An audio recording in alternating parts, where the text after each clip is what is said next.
Boa noite, Fernando Diniz, Lineker Beyond, canal A Hora do Vasco. Parabéns pela vitória.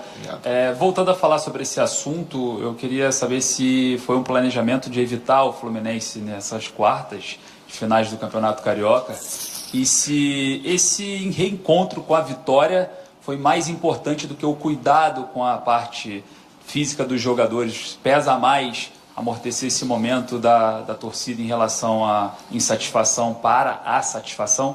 Obrigado. O cuidado com a parte física a gente tem sempre. No ano passado a gente mexeu um pouco no time, dobramos jogos em cima de jogos, tivemos pouquíssimas lesões. E nós chegamos, a gente expôs os jogadores à lesão na quarta-feira por conta do jogo de hoje. Os jogadores vão aguentar bem. E é verdade que assim, a gente precisa vencer, por causa do ambiente fica melhor, da torcida e o respeito ao campeonato também, porque a gente terminou em segundo, a gente vai jogar em São Januário, então você pensar para frente, tem toda uma questão que envolve também até a parte física. Poder ter a vantagem de jogar aqui em São Januário dentro de casa, acho que é um fator também relevante que a gente pensou, uma das coisas importantes para a gente colocar o que a gente tinha de melhor hoje no campo. Evitar o Fluminense? Evitar a questão de evitar o Fluminense, a questão de fazer o melhor possível. Né? Se o Volta Redonda estivesse em primeiro, a gente ia usar a mesma estratégia. Diniz, boa noite, Thiago Tostes, parabéns pela vitória.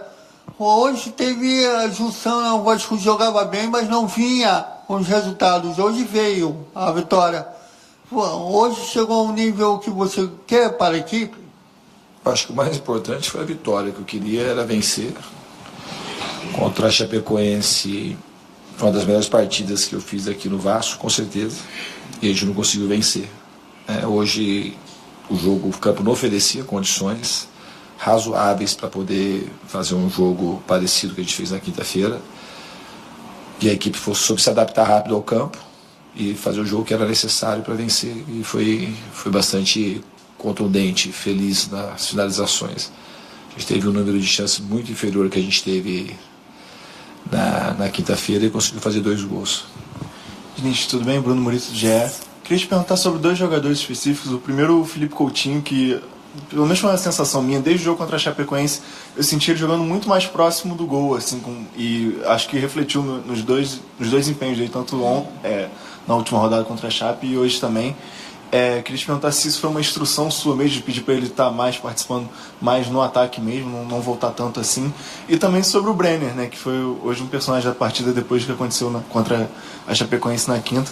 Quanto que é importante, assim, deu para ver que ele comemorou muito, né, o gol, assim, comemorou com a torcida inteira quase. Então, se você conversou com ele ao longo da semana, depois da estreia dele, enfim. Do Coutinho, ele joga aonde é melhor para o time em determinados momentos. Contra a Chapecoense, a gente conseguiu empurrar bastante a Chapecoense para trás, então favoreceu para ele ficar mais perto do gol. E sempre que puder, eu quero ele perto do gol. Em algumas situações, quando o jogo está muito travado, ele acaba descendo um pouco para ajudar na liberação do jogo. Em relação ao Brenner, quanto a Chapecoense, tem um aspecto para a gente olhar pelo lado negativo, que é o número de chances perdidas por ele, e o lado positivo é de jogador artilheiro como o Brenner, ele sempre está em situações de fazer gol. Então esse lado positivo ele é muito importante. Mas foi o que eu falei para ele, as chances que ele perdeu nem ele sabe explicar. Foram gols muito fáceis que ele costuma fazer, como o de hoje, por exemplo. Podia ter perdido o de hoje, mas não é normal. Então, e ele estava tranquilo, eu também estava tranquilo em relação a ele. Eu falei para vocês aqui, depois do jogo contra a Chapecoense, que ele é um jogador muito afeito ao gol. Eu costumo falar, desde a época que tem o carisma do gol. Ele é um cara que faz gol desde as categorias de base, sempre foi artilheiro. E eu acredito muito que ele vai dar muita alegria para a torcida vascaína.